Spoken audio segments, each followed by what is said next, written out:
bottle, chug it all the way. Made it this far, make it all the way. Watch me turn it. How's it going, y'all? Carlito here, back with another video on your screen. I hope everyone's having a great day.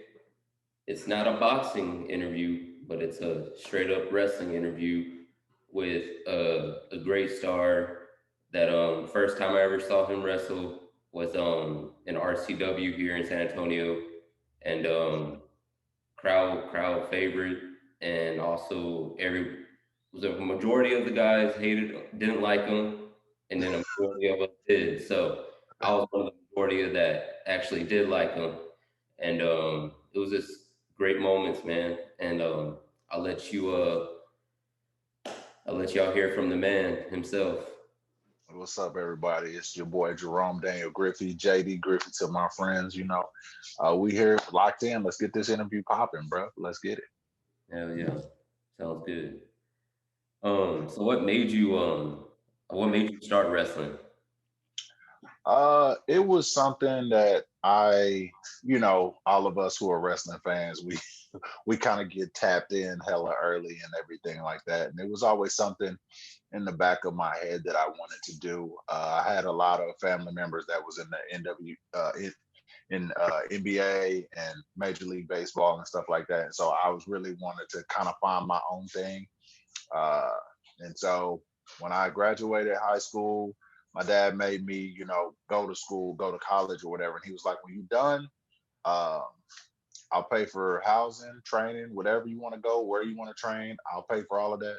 You got to finish school. And so that was our agreement. And, when when I was done with school, he was kind of like, all right, so what do you want to do? I'm like, yo, we had a deal, man. Like, yeah, he thought I was going to go work for NASA. I was like, nah, I'm about to get in this ring, but yeah, man, it's dope. Yeah, it was something I always wanted to do, as kids watching it and, watching your heroes and kind of just getting caught in the athleticism and the pageantry of professional wrestling. So I was all in, bro. Hell yeah. Same, man. I always wanted to be a wrestler, but I had injuries in high school as I was doing Greco-Roman wrestling, and I grew up here in San Antonio, but I'm a Florida boy, man. But I never got the job Where you from up in Florida, bro? from Tampa. Oh, okay. I'm Winter Park, baby. It was good. It was good. Hell yeah. And I miss those places, man. Here in San Antonio, it's kind of quiet. Oh yeah, for sure. I remember them San Antonio trips, man. RCW was turned up, bro. We turned up RCW. So how was your experience, man? Working with Texas wrestling. I mean, TWA was always good to me. I have nothing bad. I had no bad experiences and stuff like that. I was able to cut my teeth, learn a lot from a lot of the guys there. Keith obviously wrestled there a little bit too, and we were always put in good situations in that environment. Always had good matches, good situations. So it was always good. It was a good place to learn. It was a tough place to learn, but always a good place to learn. And what do you take from that though? Like, what was like the best one? 'Cause I know you've been around Texas, and Sure. what was like the best one? Was it like anything compared, or was it a lot better than RCW? I wouldn't say better or worse. I would just say different, right? Like a lot of, especially in like the South area of Texas, a lot of that wrestling is different when you go to Corpus Christi, RCW, TWA. A lot of those places were different. Uh, it was hard for me to say one was better or worse than the other. It was just different. It was just a different environment. RCW was more intimate. Like the crowd was like right up on you. You know what I mean? Like the distance between the ring and and the like. You were there. There's between the ring and the fans. Like the chairs were like Really? this far apart. So you fall in the fan's lap or something like that. But oh yeah, I have fond memories of RCW as well. Like a lot of that stuff. Like guys like Keith and like Wheezy and Dog and myself. We wouldn't have been able to do the things we were able to do without, the South Texas wrestling scene. They really kind of launched us into, the forefront for sure. That was just memorable moments, man, that I have for you and Keith Lee in Yeah. RCW. I remember when he was a baby face and then he turned heel, and Yeah. and I remember being with some of my friends over there, watching the show. Like I want to say like, damn man, like maybe 8, 9 years ago. Yeah, for sure. At least. I can't really remember, man. See, I'm 32 now, but I'm just like, damn, man, like it's so far back now that I can't really remember everything. But I remember being like, Jerome.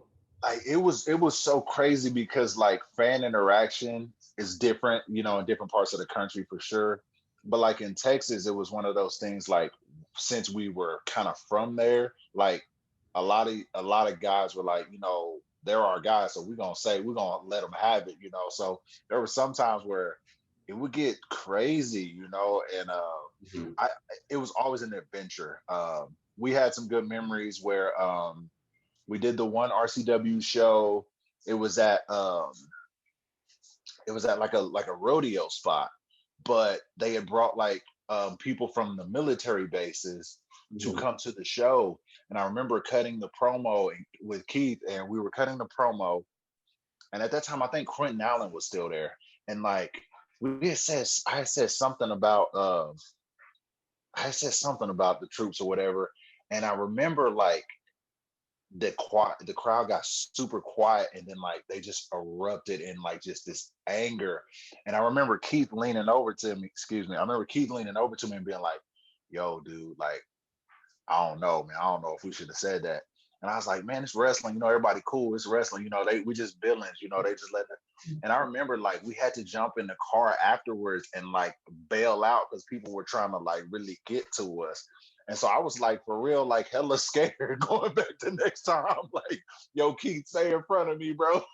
Like, stay in front of me. But then when we turned face, like they showed us hella love. So it was just one of those things. They was like, yo, you know what you signed up for. Come get it. So it was. I had some good memories, man. Just being in South Texas, it was fun. Those just great times, man. I miss those old school days, man. So what was your favorite match like right now by far? Man, there's been so many good ones. I remember, man, Mick Foley, Billy Gunn. I would say out of all the people we worked with, I would say when I turned on Keith and we just had like those classic matches because we'd always train together, but we didn't get to have a lot of matches against one another. So I remember one of our first matches against one another was at RCW, I believe. And Brandon Oliver let us go out. He's like, I can go out there for like 20 minutes. And like, I remember Sean Hernandez was like, oh, y'all got to go longer because a couple matches went short. And we were like, oh, okay, let's see what happens. I remember we like I remember like and like Sean would be like he would tell us that stuff going out through the intro like from Gorilla just tell it going out. And I remember being like, oh man, so we got like 25, 30 minutes. And you know how the fans were, like they were like super rabid and wanted to be entertained. They want to see some hard hitting stuff. Like I said, they were close, so we were like hitting each other, bro. It was like rough. So like that was like one of my most memorable matches and my favorite. I remember us getting to the back and everybody was giving us the ovations and stuff. And I remember like, oh, you guys killed it. We were like, oh, thanks. We were so happy. And as soon as we got in the car, getting ready to go back to the hotel, like the adrenaline dumped. And like we started feeling the entirety of the match. And I remember us being like, I think I had like bruised ribs from where he like punched me. And I was like, oh, dude, I can't. He's like, my ears ring. And I was like, my ribs hurt. And so like it was one of the most fun matches, but it was one of the most like brutal. So like that was just one from like in that area that I just had was one of my favorites. We had another one in Beyond right before he signed to WWE. It was his last indie match. That was another one of my favorites. But like a lot of my favorite matches were with Keith.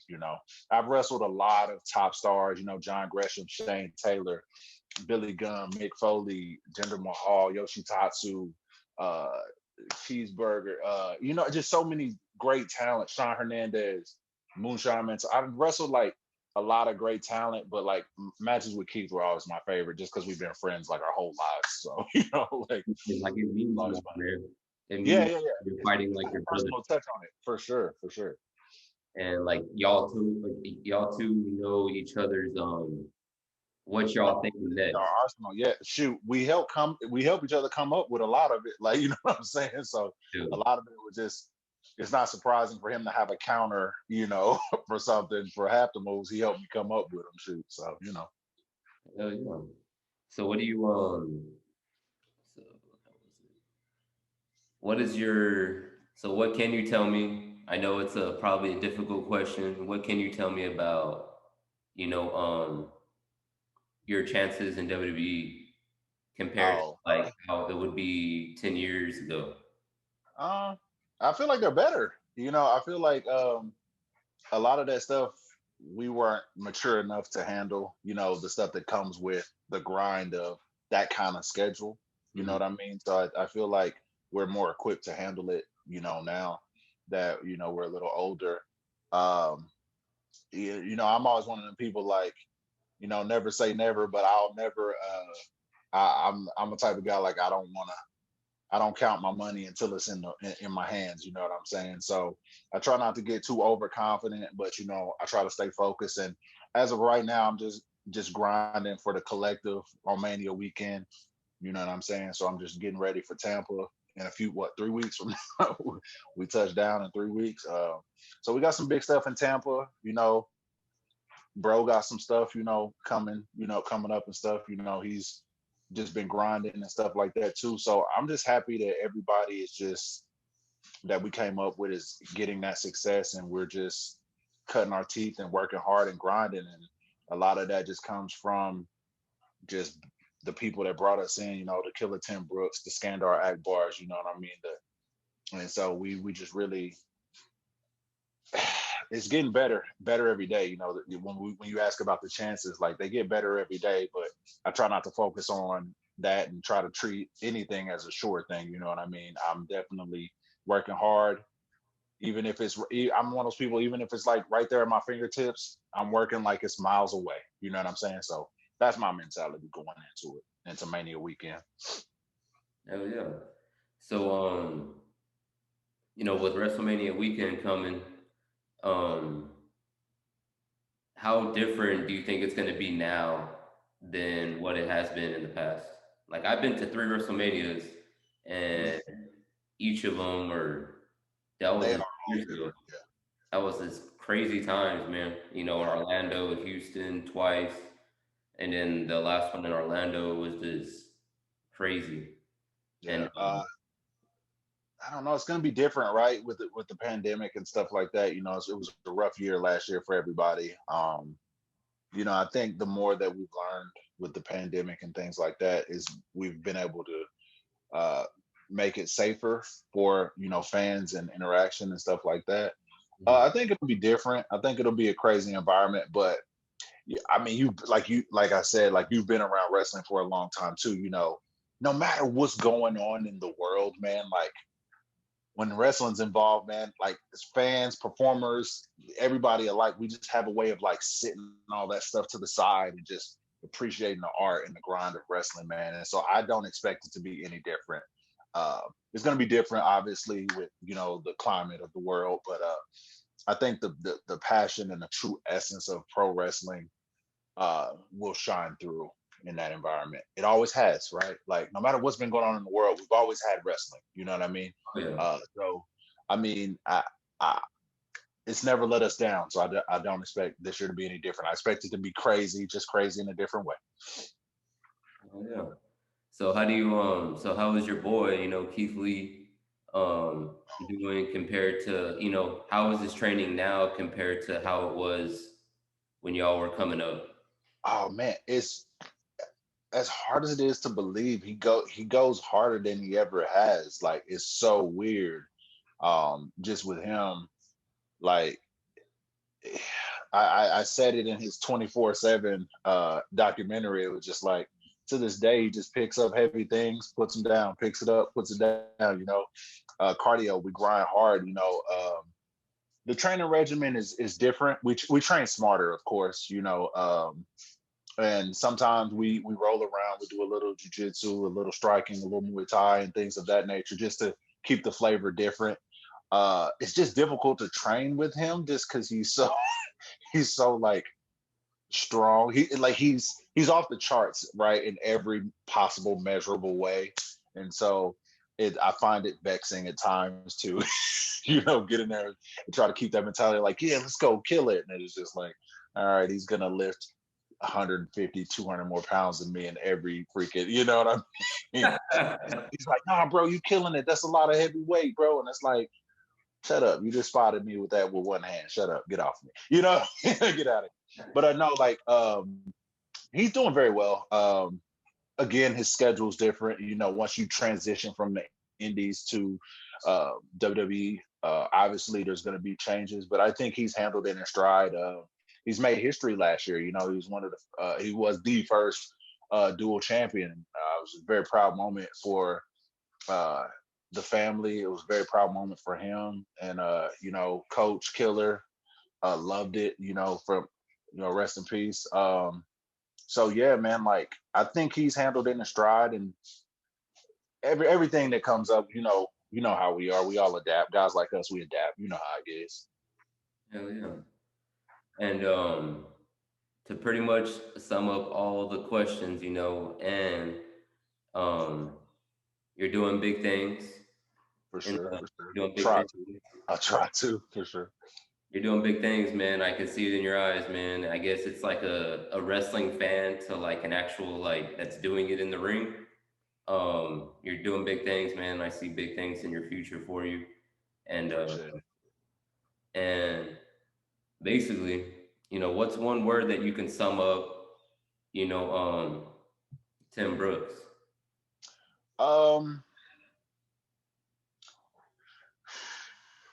Man, it's hard for like one word, man. Excellence. Excellence is what he was.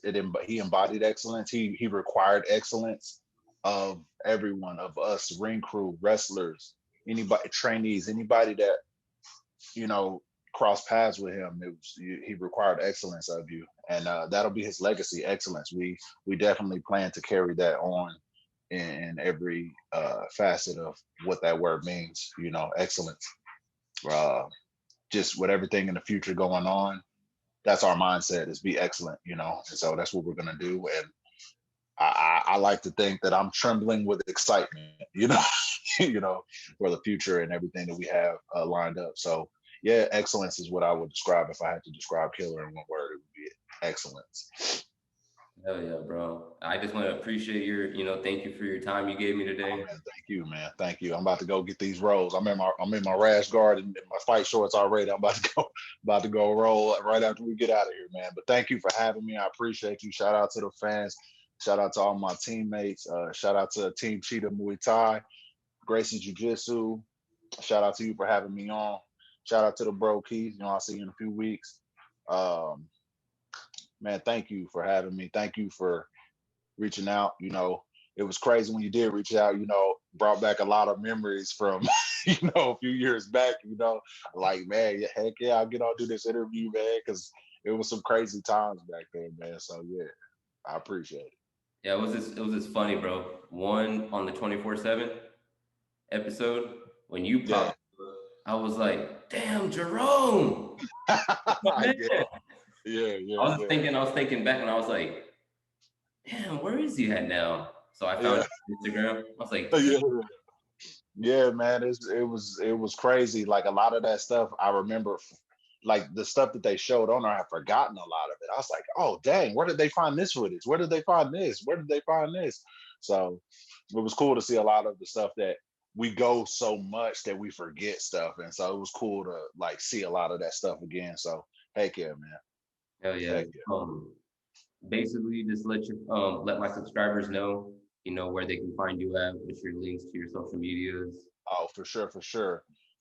You can find me on Instagram, Win Griffey Jr., and you can find me on Twitter at JD Griffey. And yeah, I'm Jerome Deniel Griffey on Facebook. So you find me, just friend request me, and appreciate everybody showing love. Like, follow. Got some big stuff coming up. Holla at your boy. Hell yeah, bro. I appreciate it, bro. Have a good day, bro. Appreciate you too, man. Awesome.